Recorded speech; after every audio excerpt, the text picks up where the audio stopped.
Welcome to Puente Lab, a podcast where we have conversations around mental health. I'm your host, Dr. Jonathan Martinez, professor in the Department of Psychology at California State University, Northridge. My Puente Research Lab focuses on addressing mental health disparities in care for underserved communities, particularly for Latino families. The goal of our podcast is to create a bridge between science and the community. Today's guest is Alex Martinez, three-time Emmy Award-winning producer, writer, and director, and he also happens to be my brother. Welcome, Alex. Hey, Johnny, or Dr. John, sorry. So, growing up, movies were very influential to us, and, at the time watching them, mental health maybe wasn't at the forefront of our minds. And we know that mental health portrayals in movies sometimes can help by educating the community around different mental health topics and disorders. Sometimes it might also create certain myths or misconceptions around mental health. For your own projects, where do you find the relevancy of mental health? Well, it's funny you bring up, we did grow up watching a lot of movies that we probably shouldn't have been watching. It's interesting because when it comes to writing, directing, acting, any sort of, any of those disciplines, you have to get into the psychology of a character. I mean, what makes them who they are. And I think as a writer, especially also as an actor, you have to delve into that and find out, okay, well, what happened to them when they were a child? What caused them to be this way?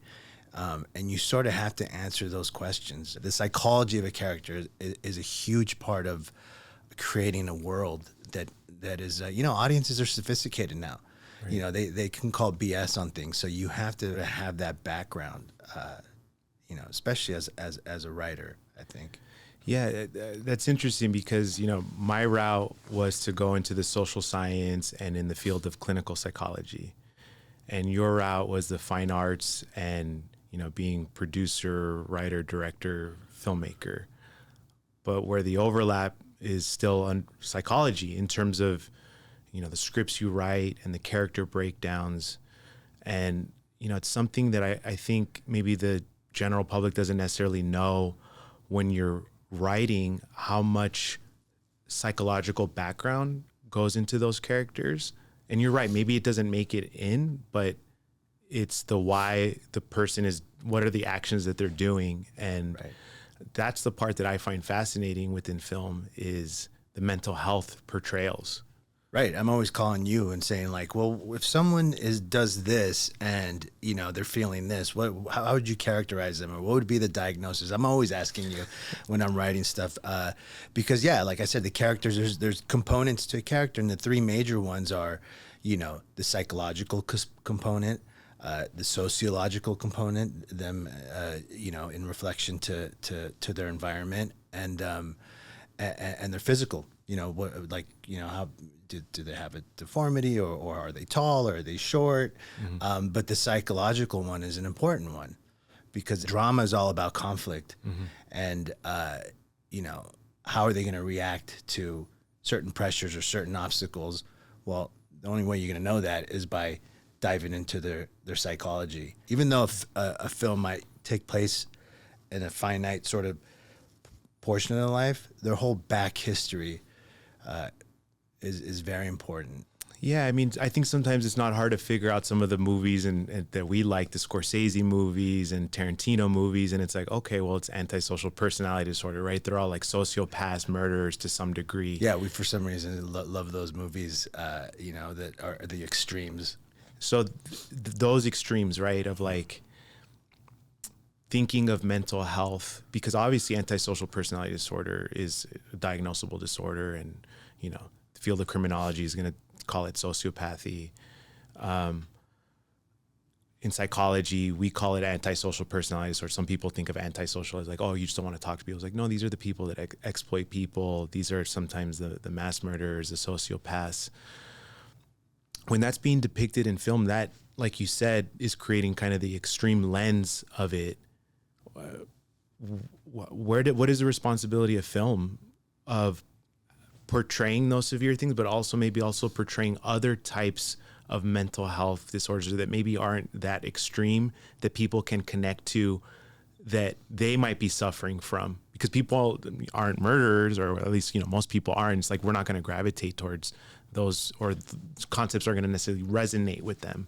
Well, that's the issue that I see, right? That it's like, if you're going to portray a character that has mental health issues, you're going to sort of lean on the extremes, right? Mm-hmm. They're a murderer, or they're a rapist, or they're violent, mm-hmm. or they're this. And that's the problem I see with an audience, that they sort of then start, because that's their major education, right? What they see on TV, what they in movies, or what they hear on the radio, if they listen to the radio or podcast or whatever, it's that's where they're getting their information. So if you see that anything that has to do with mental health is an extreme where it's violence, then there's that barrier where, well, I'm not that bad, right.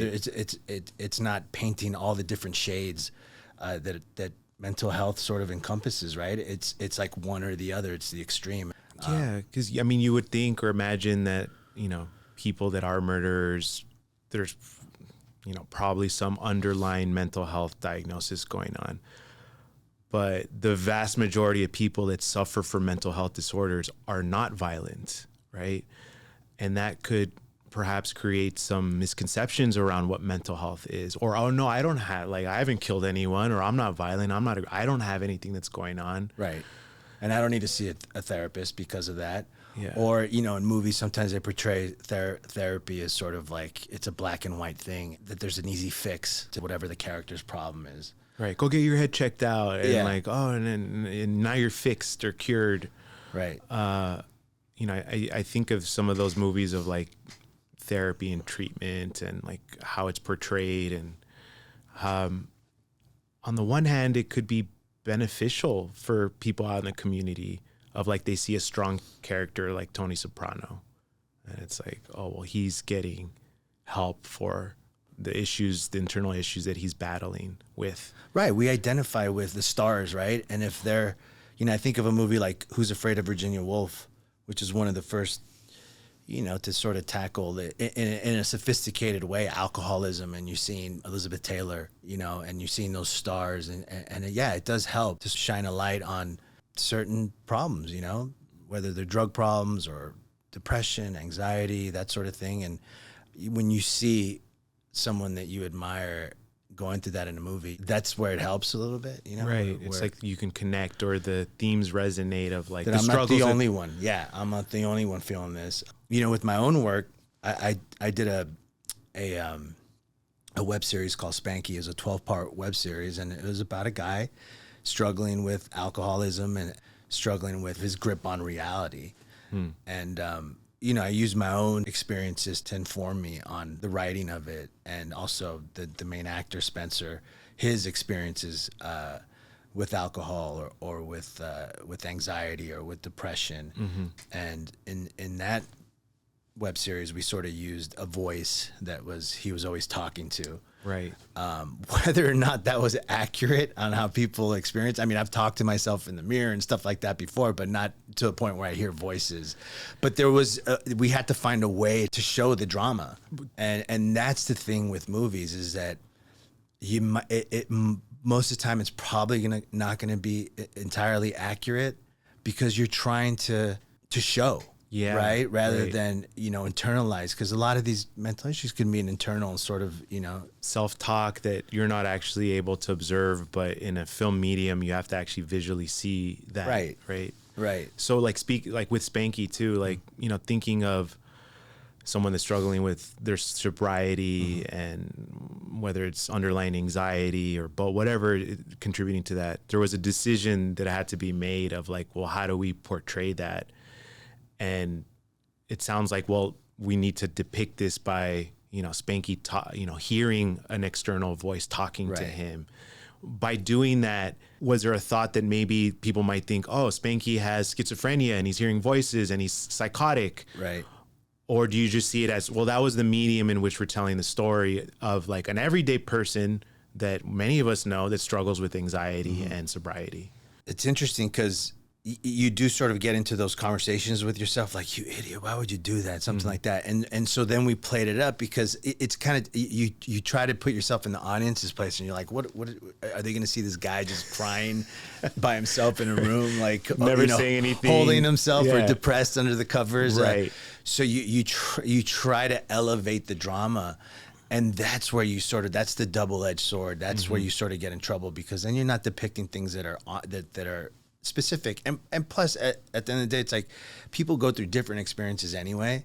Who knows? Maybe someone does experience that, But we consciously made it a dramatic element to sort of be able to play up the drama, and that happens a lot, right? I'm trying to think of movies like A Beautiful Mind, right? Right. Yeah, I was thinking of that. What were they tackling there? Schizophrenia, right? And how did they do it? By having them see hallucinations of people talking to people that weren't actually really there. But from what I understand and what you've told me, schizophrenia is mostly an auditory thing.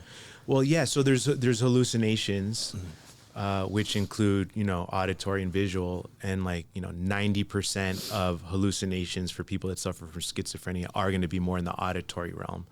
And like with The Beautiful Mind, it makes sense. Film is a visual medium, so you need to see him, with his roommate and the little girl, and the FBI agent, and they're walking together, and and that's the hook, right, for the audience, because they're not really there. Oh, right. And it's like, whoa, right? like Fight Club, like, oh, he was talking to himself the whole time, like, yeah, right. And so we see that a lot of dissociative identity disorder, what people think of as multiple personalities and other things. And, sometimes I think there's a mischaracterization of mental health in movies, but then I'm thinking, well, how else are you going to portray that?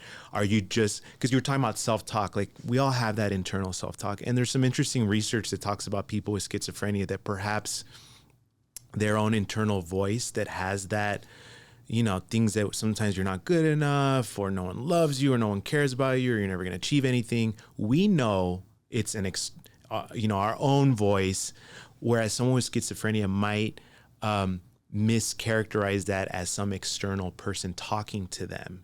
Well, that's what that movie got right, in a sense, which was like, there was a sort of narcissistic quality that he had, where he thought everything was happening to him, and the FBI, the CIA, whatever it was. Well, there's delusions too. Delusions, right? That's the word I was looking for. So they got that right, and it's tough. I mean, I don't know if that movie was probably nominated for Best Picture, probably. I believe so, yeah. And these are films that I also show in my classes to depict, but I also kind of give the disclaimer, we're using this as a way to kind of learn about different, disorders and symptoms, and where is the impairment, and how it's, impacting one's work and social relationships and work and their schooling or their home environment. But those are the extreme examples many times, right? Do you find that over time, film has changed in their depiction of mental health?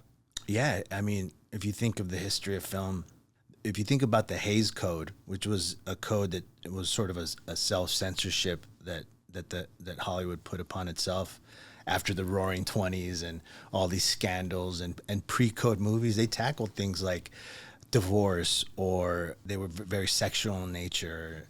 There was a lot of movies that portrayed mental health. Once the Hays Code came in, and they sort of put a clamp down on movies that they thought were morally ambiguous, then that sort of squashed that. Right.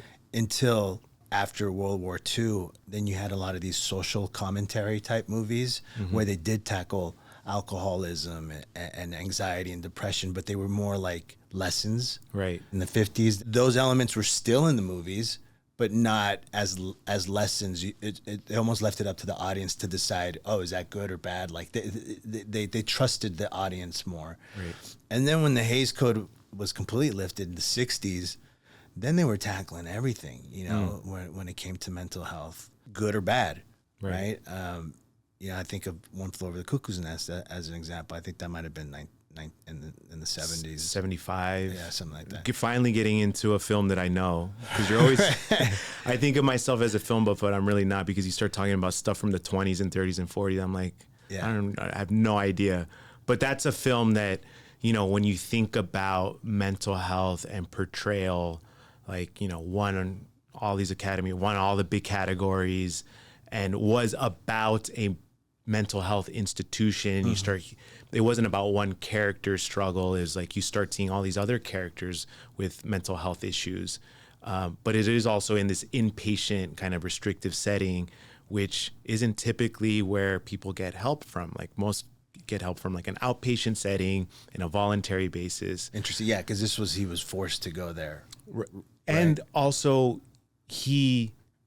it was almost like this depiction of someone that was feigning illness, right, to get off of like hard labor to go into this area of like a less restrictive, or what he thought was a less restrictive setting. And well, that was the thing, right? Because it sort of portrayed as us against them, the nurse, and the mental care that was given there was sort of overreaching and you know, but also dangerous. common at the time, right? Like, you know, institutionalization and, you know, using ECT, electroconvulsion therapy, like that's something that's people don't know is still used to this today, right? day, Yeah. like for very severe cases, people that are severely depressed. But when they portray it in film, it's usually like afterwards they're like completely like brain dead.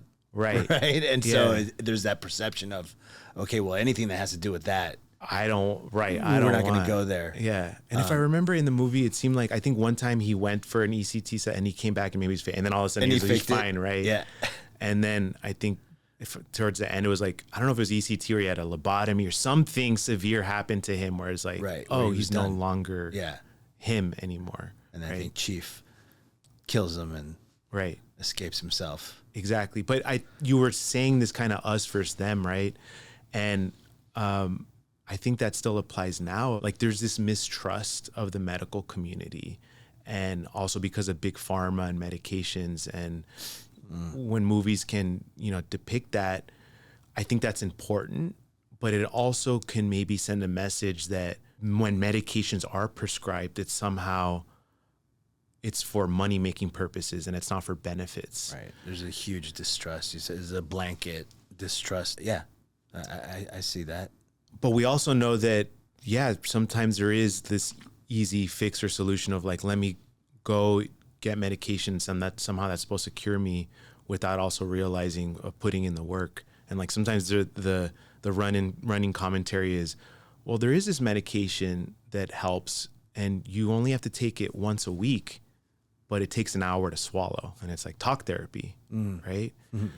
And, you know, I've noticed, or maybe it's just my knowledge of like more recent films delving into that talk therapy. Right. Right. Not so much like medication based that were present in early films. But I don't know, you're the film guru of like, you know, some of those ways in which therapy is depicted, and does that benefit people in terms of educating them around therapy? You look, in popular media, I think a lot of stars, a lot of musicians, a lot of athletes are open to discussing mental health. Mm-hmm. And that's huge. That's huge. And I think that just, it really educates the public. It makes people feel like they're not going through it by themselves when they see people they look up to talking about it. And I think the more they talk about it, the more consciousness, the more sort of films and movies have to keep up with that. When I talk to younger people all the time, they openly talk about their mental health and the therapist they're seeing and what their therapist told them. Even if you ask them or if you don't, they're just going to share it with you anyway.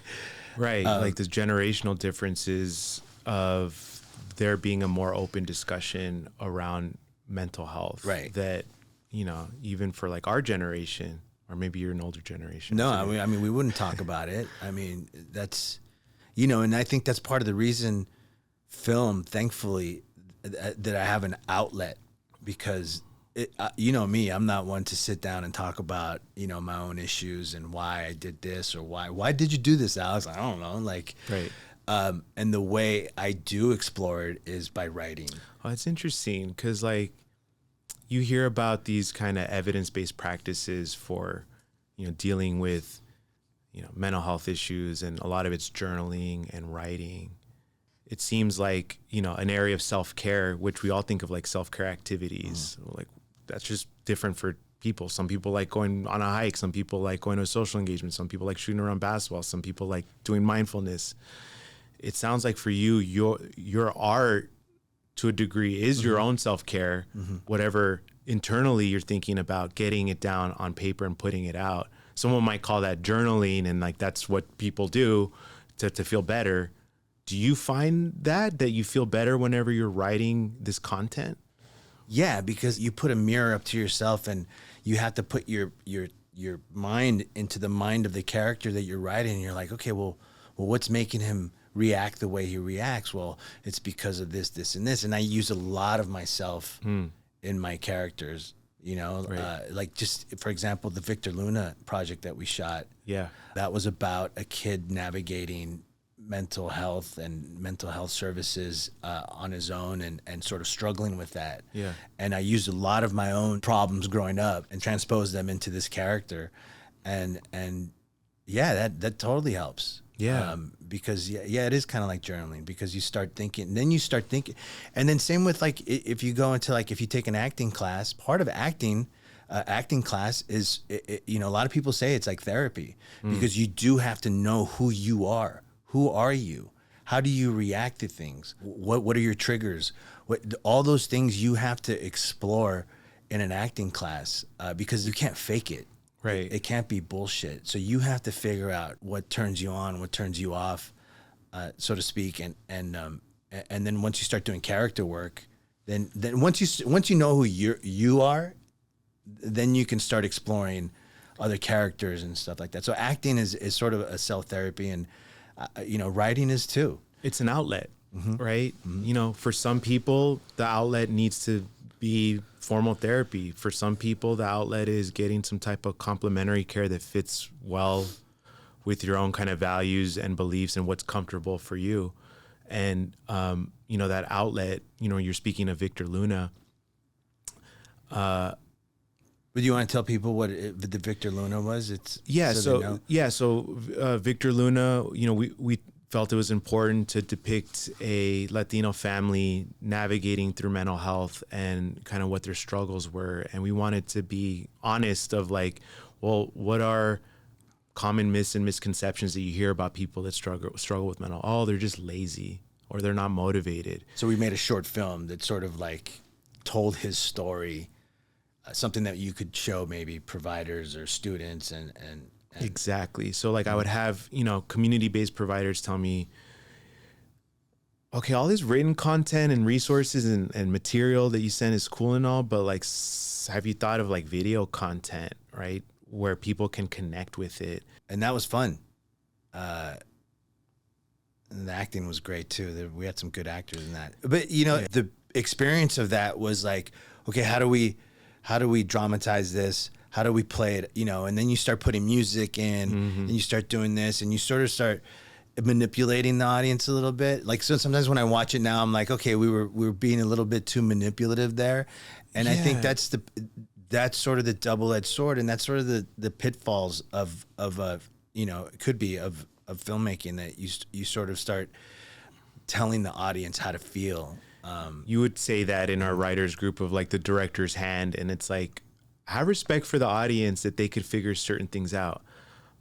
That being said, I've also heard that people have watched Victor Luna maybe sometimes don't see some of the themes that we wanted to portray. And that's why we're thinking about like doing additional commentary and saying, like, oh, this is where Victor was struggling with anxiety and maybe depression, and maybe he had some substance use issues with alcohol and his escape was running away. And, you know, and that's the issues with big Hollywood movies too, is they never tell you most of the time, what is the diagnosis? What are we talking about here? Yeah. Or what is the solution? It's not to offer a solution or to tell you exactly what's happening.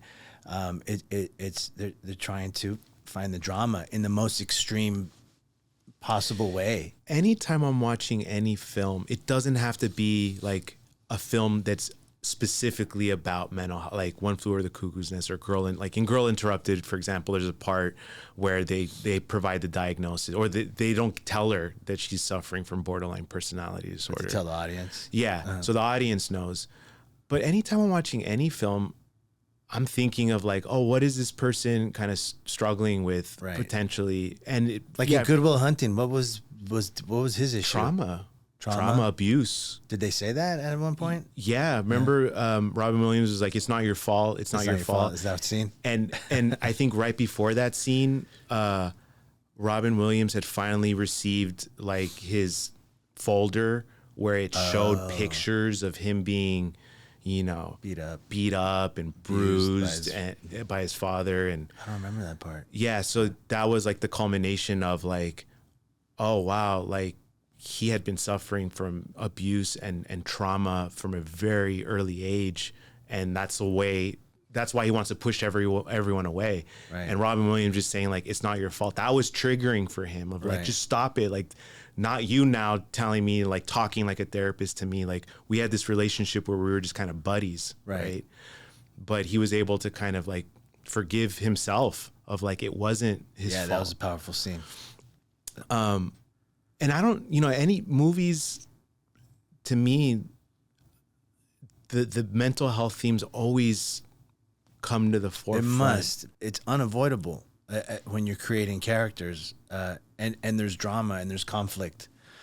You're gonna have to delve into the psychology, and everyone, nobody's perfect, right? Everyone's got their own issues, their own baggage. Like for me, movies are ruined because you're like, oh, look at the lighting or the editing or this and that. For you, movies are ruined because you're like, well, that doesn't make sense, psychologically speaking, and they totally sort of, brushed that aside, or it was a simplistic version of it. And that's the key for filmmakers, I think, and is to be honest and to really do your research. Where do you think mental health content and tailoring that content to, let's say, Latino communities, how can that be achieved in the film industry or just in the popular media? Well, we need more Latino writer, actors, and directors out there, because they're the ones that are going to watch out for the community and tell their stories.